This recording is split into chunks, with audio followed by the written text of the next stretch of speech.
Saudara, Kodim 1405 Malusetasi Kota Parepare, Sulawesi Selatan menggelar TNI Manunggal Masuk Desa atau TMMD. TMMD kali ini digelar di Kabupaten Baru dengan target pembangunan infrastruktur desa dan membantu swasembada pangan.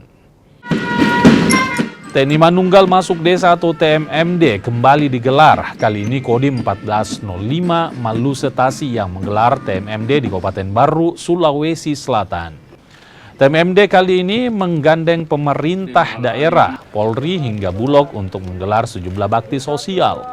TMMD pun akan membangun sejumlah infrastruktur desa, membantu swasembada pangan hingga pembagian bantuan untuk warga.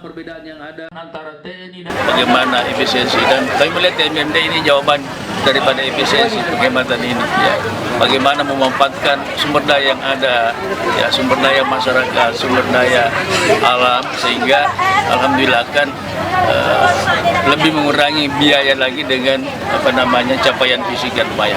Oke, kasih. Salah satu kegiatan Bulog itu ya menyediakan pangan yang terjangkau oleh masyarakat. Jadi ya kami salah satu BUMN yang berusaha di bidang logistik, menyediakan pangan bagi masyarakat yang penting terjangkau dengan kualitas dan harga.